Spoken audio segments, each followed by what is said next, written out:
read in newspapers coming from Saudi Arabia and other countries about great ulamas who said that some people are touched with jinn and they treat them by certain ways and they can expel the Satan from their bodies and they hear the jinn coming out.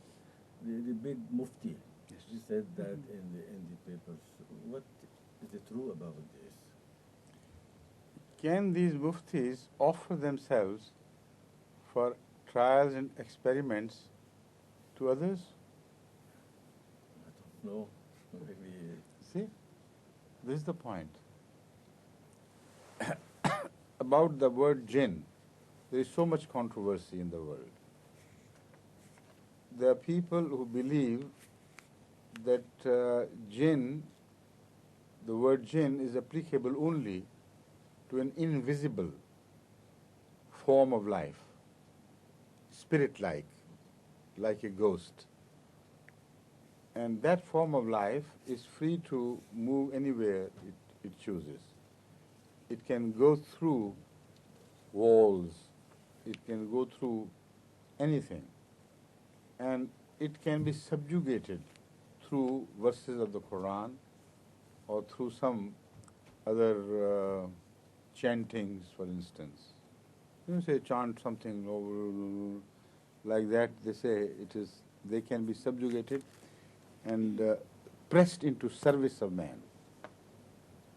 That is one view. And the same people also believe that the jinn can sometimes overpower man, forcibly occupy him. So a man lives with two souls and two minds during that period. It's called the haunting period. During the haunting, the jinn is present, and when you speak to the man, it is not the man who answers. Mostly it is, they say women, it is women who are haunted by jinns. It is the jinn who answers back. And the ulama say, we have some tricks up our sleeves. That is, we know some verses of the Quran. When we recite them, then the jinn runs away. Right?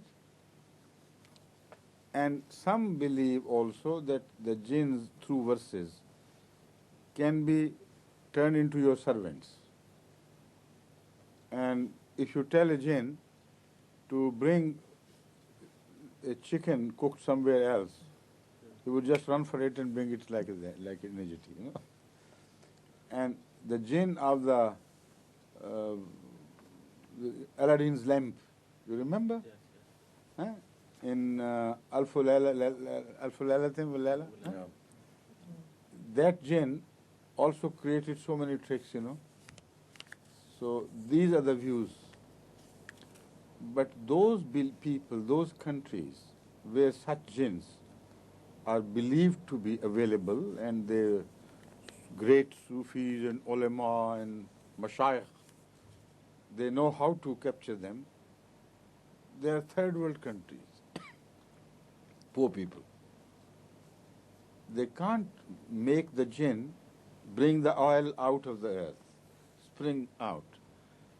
And they cannot make the jinn build industry for them. What sort of jinn are they? You see, it's a strange thing. Now, in this regard, in this particular area, I'll refer to the Holy Quran and see what we find there. We find no mention of any jinn ever capturing a human being.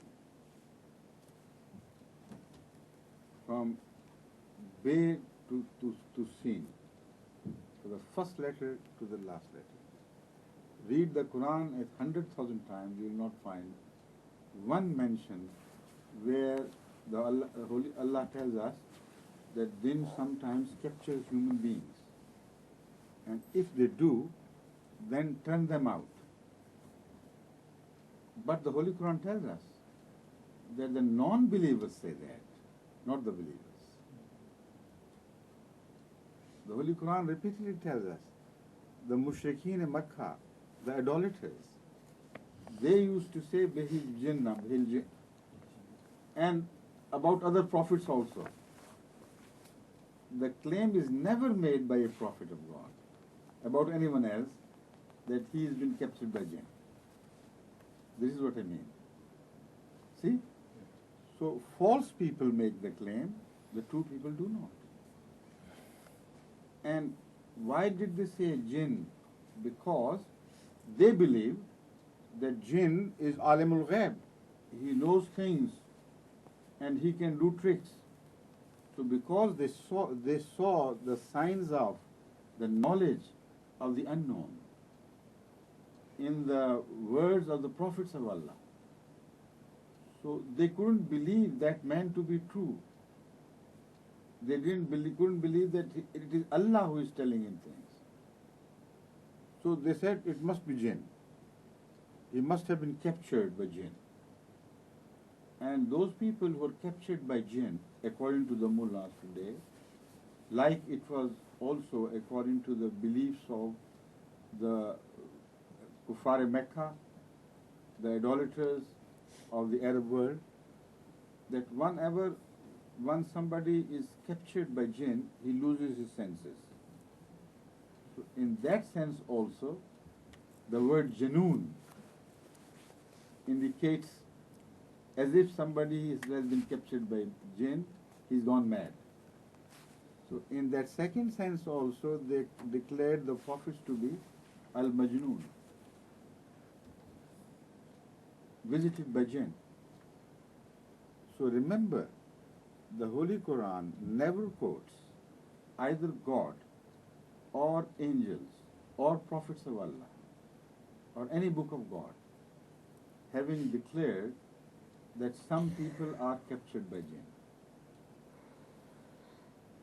It declares that the false people, wrongdoers, non-believers, those who believe in idols, they make this claim that some people are captured by Jinn. So where have these ulama learned their Quran? I don't know. May I make a comment? The ulama mixes the idea of Satan with that of Jinn. And in the Holy Quran, Satan with the Shaitan with the Jinn. And they say that the Quran says, مس من يتخبط كما كالذي يتخبطه الشياطين من المس. This is not the exact word, but I understand. Yes, this is the idea. So they say that these shayateen are jinn, and the jinn can touch the man and do this harm to him. What I'm saying is, I understand this point. The Holy Quran, when it speaks of that, it says that when evil people, are overwhelmed with their bad desires, they behave as if they have been touched. By shaitan, not by jinn. I understand.